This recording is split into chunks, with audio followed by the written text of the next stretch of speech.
A paz do Senhor Jesus, imitadores de Cristo, eu sou o Pedro e hoje estamos aqui mais um dia para poder ler mais um capítulo do livro O Amor Mais Louco da história de Dave Leonardo. Hoje nós vamos ler o capítulo 2, que tem como tema A Casa do Pai.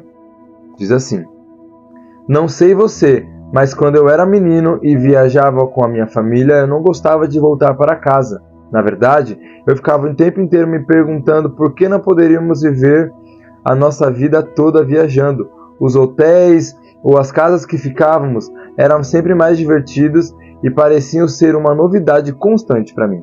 Naquela época, a minha casa era um lugar até certo ponto chato, porque não havia custado nada para mim, então parecia não ter tanto valor. Hoje, viajando por todo o Brasil para pregar, penso que a melhor parte é sempre voltar para casa, apesar de amar viver o que Deus me chamou para fazer. Acredito que quando crescemos, muitos valores se alteram dentro de nós e bom que isso acontece, porque quando somos meninos não entendemos o valor real das coisas. A maturidade nos faz gostar de estar em casa e nos faz perceber que o melhor não está fora, mas dentro de casa. É exatamente isso que a história do filho pródigo me faz entender. E disse: Um certo homem tinha 2 filhos, e o mais moço deles disse ao pai: Pai, dai-me a parte da fazenda que me pertence. E ele repartiu por eles a fazenda, e poucos dias depois, o filho mais novo, ajuntando tudo, partiu para uma terra longínqua, e ali desperdiçou a sua fazenda, vivendo dissolutamente. Lucas, capítulo 15, versículo 11, tradução Almeida, Revista e Corrigida. Essa, com certeza, é uma das minhas parábolas preferidas na Bíblia. Cresci escutando essa história sendo pregada milhares de vezes sobre as mais variadas perspectivas, e até hoje me impressiono com as palavras descritas em Lucas. As Escrituras nos revelam que Jesus, além de estar pregando a parábola para os discípulos, também era o criador daquela narrativa, o que quer dizer que mesmo antes de terminar, ele já sabia o início, o meio e o fim que ela teria. Então, o mestre começa apresentando um pai e seus 2 filhos. Um deles, o mais novo, que tinha menos experiência e vivência, provoca ao pai, requerendo o que, de acordo com ele, era seu por direito, a herança. O interesse é que, por mais absurdo que isso possa soar, a palavra nos mostra uma reação descomplicada da parte do pai. Na história, não há indícios ou detalhes de alguma objeção ou até mesmo ponderação contrária vindo daquele homem. Ele não fez outra proposta para o filho. Talvez, se eu estivesse no lugar dele, tentaria convencer o filho dizendo: Filho, pense bem, aqui você está com o pai e eu estou enriquecendo. Isso significa que você também vai ficar ainda mais rico. Aguenta, você pode ir depois. Fica com o pai. Não aquele homem. A Bíblia diz que a única coisa que aquele pai fez foi pegar a herança e dividi-la entre os 2 filhos. Entretanto, em nenhum momento o filho mais novo expressou qualquer interesse em deixar sua casa. Ele apenas queria a herança. Ainda assim, por algum motivo, ele decide ir embora e não é impedido pelo pai. Então, aquele moço pega a sua parte da herança, vai embora e rapidamente gasta tudo o que tinha, vivendo sem qualquer administração ou coerência. A Bíblia revela que o menino gasta toda a fortuna que havia recebido e de repente se encontra no fundo do poço, prestes a comer a comida oferecida aos porcos. Naquele momento, ele se dá conta: Meu Deus, até os jornaleiros do meu pai comem melhor do que eu. Então, ele decide voltar. Sempre fiquei pensativo em relação a essa história, até entender alguns pontos. É muito estranho, para não dizer louco, um pai fazer uma negociação dessa com os filhos. Isso não existe na vida real. Como um pai poderia entregar seu patrimônio em vida e ainda liberar um deles para ir embora, sem ao menos refutar a ideia? Essa parte da narrativa nunca fez sentido para mim. Isso sem contar que não existe herança de pessoas vivas, o que era outra coisa que me incomodava bastante nessa parábola. Não é possível dar uma herança para alguém em vida, e a não ser que seja uma doação, mas, sendo esse caso, deixaria de ser herança. Logicamente, o testamento pode e precisa ser escrito em vida, mas ele só tem validade após a morte. Sendo assim, até poderíamos inferir que o texto talvez se tratasse de uma doação. Contudo, Jesus, enquanto contava, quebrou essa hipótese ao deixar claro que se tratava de uma herança. Aquele pai então pega sua fazenda, seus bens, e em vida reparte entre seus 2 filhos. Ambos recebem, um decide ficar e o outro vai embora. Mas o que me surpreende é a postura daquele homem diante do que estava acontecendo. Aliás, essa cena talvez seja uma das coisas mais difíceis de assimilar nessa história. Afinal, o que faz um pai dar algo para um filho antes do tempo? E mais, como um pai é capaz de entregar com toda facilidade aquilo que o filho pede? A herança era legitimamente daquele homem. Ele poderia ter dito não. Eu teria feito isso. Por outro lado, ele não apenas entrega a herança nas mãos do menino, como também não há nenhuma advertência de como gastar ou o que fazer com ela. Que amor é esse que permite o filho escolher o que quer, mesmo sabendo que apenas ele mesmo saberia o que era melhor para o menino? Esse é o amor de Deus. Ele sempre nos deu o direito de escolher, ainda que optássemos por algo que ele mesmo não escolheria. O livre-arbítrio é mais uma das infinitas facetas do seu amor escandaloso, que nos libera para decidir o que queremos, ainda que essa escolha não seja a melhor. Se ele fosse ditador e cruel, nos obrigaria a servir e a obedecer a ele, independente de nossas vontades. Mas isso, além de doentio, não se parece em nada com um relacionamento. O amor não nos obriga a nada, não precisa forçar. Ele é leve, de graça, feito por livre e espontânea vontade. Entretanto, apesar do amor de Deus se comportar assim, o amor humano é diferente. A nossa forma de amar é condicional e depende daquilo que recebemos. Por isso, muitas vezes somos como o filho mais novo, exigindo o que é que nosso por direito, sem nos lembrarmos que o Pai não tem nenhuma obrigação de nos dar nada. Você sabia que muitas pessoas, após se casarem, vão embora da casa do Pai?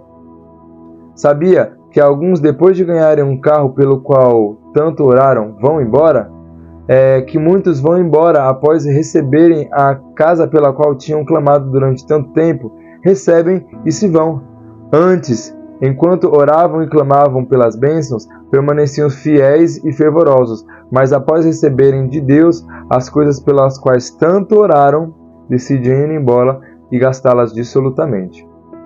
Vivemos em uma geração que muitos tratam a Deus como um gênio da lâmpada, que existe apenas para satisfazer seus desejos, sonhos e anseios. O que importa não é o relacionamento, mas aquilo que tem a chance de ganhar em troca. Porém, podem até mesmo orar, jejuar e passar tempo em adoração, mas apenas porque precisam do milagre, da bênção e romper. Muitas vezes, tentamos barganhar com Deus para termos acesso ao que queremos, mas com Ele as coisas não funcionam assim. Deus não cria filhos mimados. Ele não alimenta desvios em nosso caráter para nos manter perto dele. Ele não passa a mão em nossa cabeça quando estamos errados. Se decidimos estar com Ele, devemos saber que é Ele quem dita as regras e não o contrário. Somos nós quem devemos nos render ao seu modo de agir e confiar que se Ele nos dá ou não alguma coisa, esse é o melhor que Ele irá nos oferecer. O problema é que em diversos momentos tentamos ensinar a Deus como fazer o seu trabalho, como se soubéssemos o que é melhor para nós. Deus, além de Criador, é onisciente, portanto, sabe do que precisamos, mesmo que não tenhamos dito nada. Aliás, o profeta Jeremias nos trouxe essa confirmação ao dizer que os planos de Deus são sempre para nos fazer prosperar, nos dar esperança e um futuro. Se estamos debaixo da autoridade, não existe a menor possibilidade de não sermos supridos com o melhor dele. Precisamos aprender a mudar a nossa perspectiva em relação a Deus. Afinal, o amor não nos dá o que queremos, mas o que realmente precisamos. A grande verdade é que no fundo não sabemos o que significa amor. estamos o tempo inteiro pensando em nossos interesses, nos benefícios que teremos com as coisas e relações ou como podemos acessar com maior facilidade o que queremos, muitas vezes sem nos importarmos se essa é ou não a vontade de Deus. Então, o que recebem, o que querem, gastam dissolutamente e se desesperam, porque descobrem que aquilo é finito. Foi exatamente aqui que passei a entender melhor a atitude daquele homem. Nenhum pai, em sã consciência, concordaria com esse tipo de escolha de um filho, a menos que soubesse que o que ele entregou iria acabar e que o filho teria de voltar. O pai abre mão porque entregou algo perecível para o filho. Então, no fundo ele sabia, o meu filho vai voltar, porque a verdade é que ninguém foi feito para viver longe da casa do pai. Existem coisas que só encontramos lá, coisas que ainda que tentemos, nunca encontraremos em qualquer outro lugar. São dessas coisas que somos carentes. Aquele homem sabia que a herança era passageira, mas permitiu que o filho tomasse suas próprias decisões e arcasse com as consequências, porque apesar de coisas ruins que poderia passar longe de casa, o pai sabia que a experiência de ficar distante de sua presença surtiria um efeito eterno naquele jovem. Somente assim ele entenderia que a presença do pai era melhor do que qualquer companhia ou bens materiais que ele poderia sonhar em ter, porque apenas ela era suficiente para suprir o que ele precisava.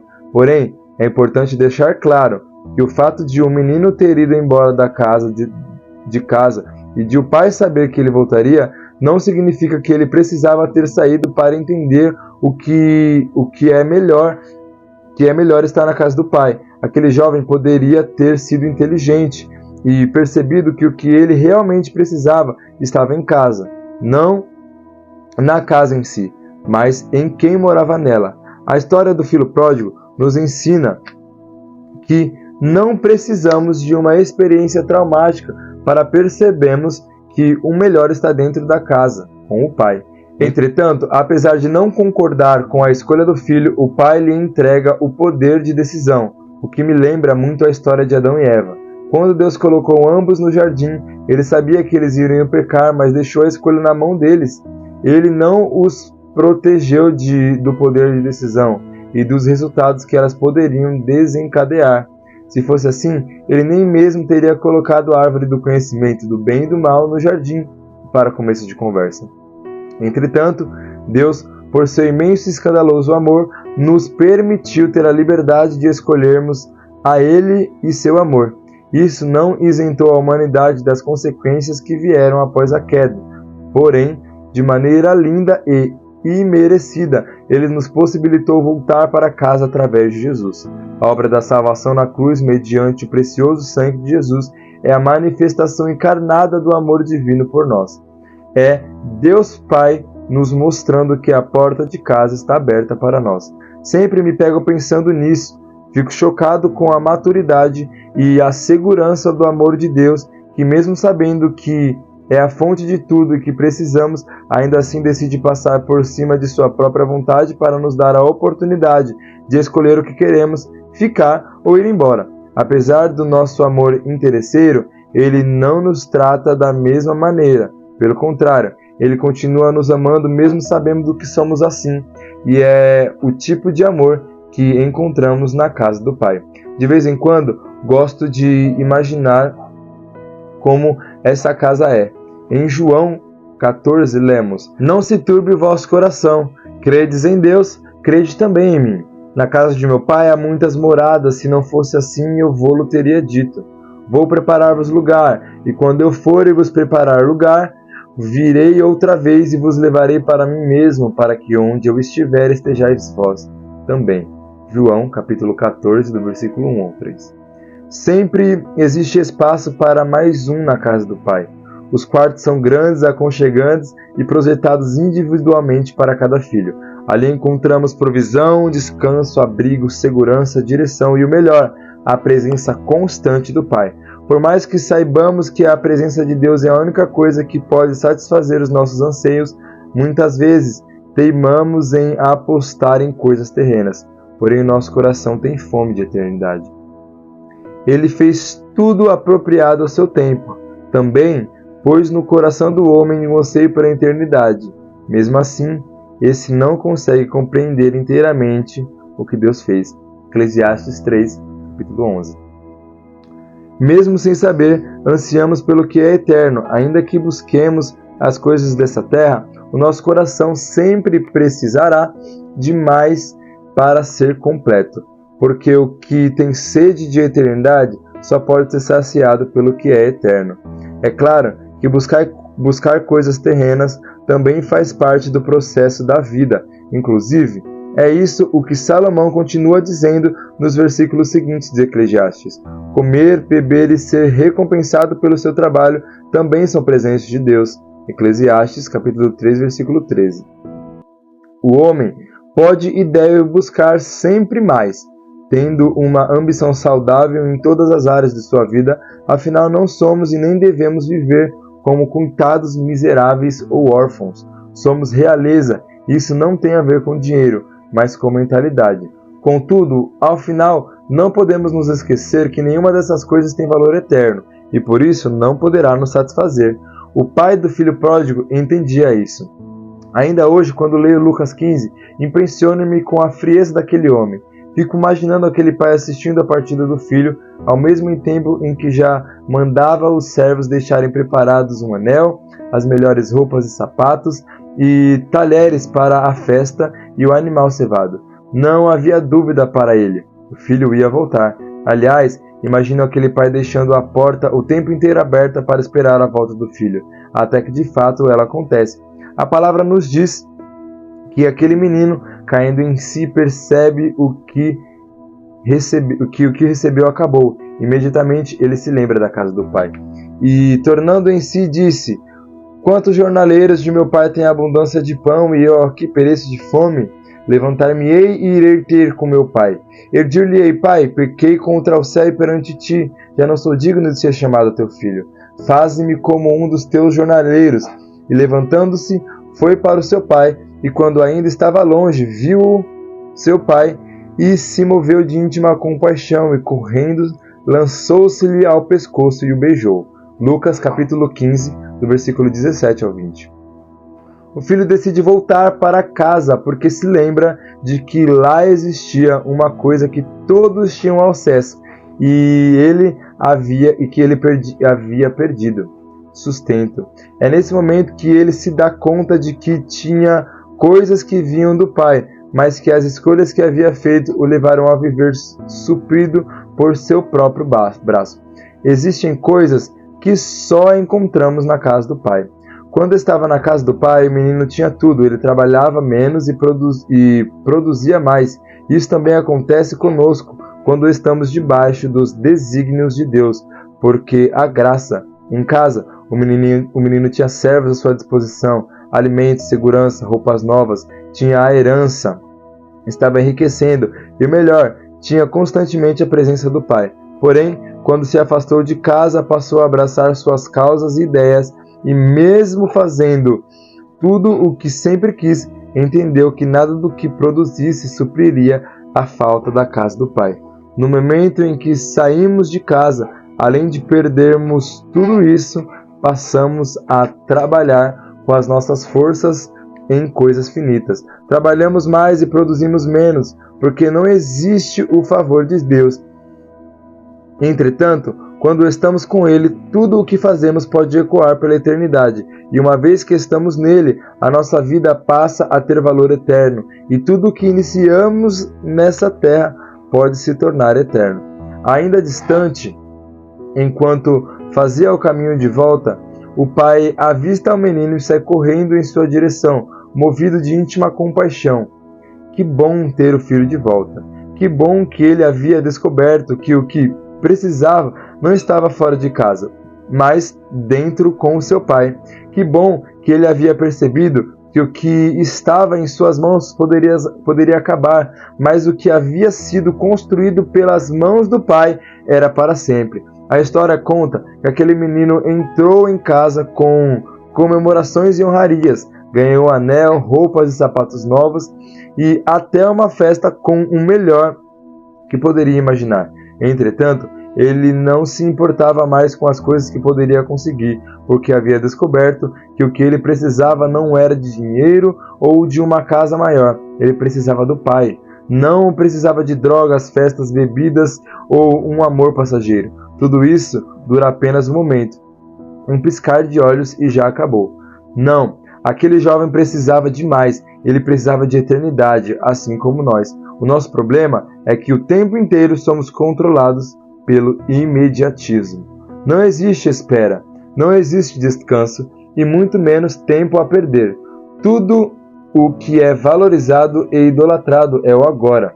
Nossas agendas, prazeres e até mesmo sonhos são sempre conectados ao agora ou a um futuro tão próximo que mal temos tempo para planejar. Contudo, o tempo do céu é diferente do nosso, justamente porque o que é valorizado lá muitas vezes é diferente do que é valorizado na terra. O céu se preocupa com aquilo que o tempo não pode destruir. Afinal, como disse C.S. Lewis, um dos maiores escritores e pensadores cristãos do século passado, tudo o que não é eterno é eternamente inútil. Mas a Terra, no geral, se preocupa sempre com o que é finito. A felicidade que valorizamos e corremos atrás é aquela de momento, que vem depressa, quase como uma recompensa no meio da monotonia e rotina tediosa, mas que também, tão rápida como chegou, vai embora. Deus não trabalha assim. Na verdade, em grande parte da nossa jornada aqui, Ele curiosamente escolhe nos desafiar através da espera e de longos processos. Isso porque ao alcançar a eternidade tem tudo a ver com perseverança. A palavra diz: mas aquele que perseverar até o fim, esse será salvo. Mateus 24, versículo 13. E quando perseveramos, mesmo nos momentos que não entendemos, que nos tornamos maiores por dentro do que por fora. Isso só é possível quando passamos tempo não apenas na casa do Pai, mas na presença do Pai. É interessante a perspectiva de Deus a respeito da eternidade, já que para Ele, apesar de estarmos presos em um tempo finito, assim que nascemos, o nosso start para essa eternidade já foi ativado. Isso quer dizer que, sabendo ou não, cada dia que vivemos aqui, temos a oportunidade de nos aproximar ou distanciar da eternidade na casa do Pai. É claro que a jornada até lá é árdua e tem um preço alto, mas quando mantemos as coisas eternas diante de nós e principalmente fixamos os nossos olhos no Pai, sabemos qual é o nosso verdadeiro destino e o que está em jogo. Dessa maneira, tudo o que é passageiro acaba perdendo valor diante da grandiosidade e perfeição que o Pai é. Então, a eternidade ao seu lado passa a ser a nossa maior ambição. Nada é capaz de superar a sua presença e para sempre se torna pouco tempo para estar e conhecê-lo. Porque um dia em sua presença é melhor do que 1000 anos em qualquer outro lugar. Quando eu era criança, tinha o costume de ouvir uma canção bem antiga que se chamava Casinha Branca. A música dizia: eu tenho uma casinha que está velha e sinto seu final se aproximar. Os anos que eu moro nessa terra, aqui minha alma achou onde habitar. Eu tenho uma casinha já bem gasta, que um dia em breve hei de aqui deixar. E quando for levado a outra morada para sempre com o Senhor, hei de ficar. Adeus, casinha branca, e breve hei de deixar tua habitação. Adeus, morada santa, regressarei à grande ressurreição. Essa canção sempre me emociona. Ela me faz lembrar qual é a nossa verdadeira casa. Um dos meus maiores desejos é que a nossa geração entenda que nós temos um endereço eterno para morar, não apenas para nos hospedar. Essa morada já está sendo preparada pelo Eterno. Nós não precisamos fugir de casa. Existe um palácio à nossa espera. E quando entramos nessa casa, nos tornamos eternos também. A partir do momento em que escolhemos participar desse relacionamento de amor e andar com Jesus, passamos a valorizar o que é eterno e a viver eternamente desde agora. Porque o amor de Deus é agora. A eternidade começa hoje. Não foi há 10 anos ou será daqui a 3 dias. A eternidade já começou e o amor de Deus já está disponível nesse exato momento. Ele nos dá o direito de escolher ficar ou ir e permanecerá nos amando apesar de nossas escolhas, mas no fundo, todos sabemos que apesar do nosso poder de decisão, tudo o que precisamos está na casa do Pai, porque somente ali existe eternidade. Não precisamos de momento, precisamos de eternidade. Você está triste, desanimado, tem chorado de dor, sentindo-se abandonado, sem esperança, com vontade de se suicidar? É porque o que você recebeu, acabou. Volte para casa. A porta da casa do Pai sempre está aberta e Ele continua à sua espera do mesmo jeito, com o mesmo olhar, o mesmo abraço e com a festa preparada para você. Volte para casa, porque você não foi feito para viver longe do Pai. Entretanto, apesar de sua escolha, saiba, a porta da casa do Pai sempre está aberta, porque o que mantém assim é o amor do dono da casa. Glória a Deus, terminamos aqui mais um capítulo do livro O Amor Mais Louco da História de David Leonardo. Amanhã vamos ler o capítulo 3, que tem como título Segunda Chance. Então continue aqui, não esquece de deixar o seu like, se inscrever aqui no canal e compartilhar para o máximo de pessoas possíveis. Ao findar deste livro, a gente vai fazer uma sinopse que chama? Que eu fiz com o livro do Luciano Subirá, que aliás está aqui e tem disponível no canal também, para a gente fazer um resumo do que a gente entendeu, do que ele acrescentou para nós.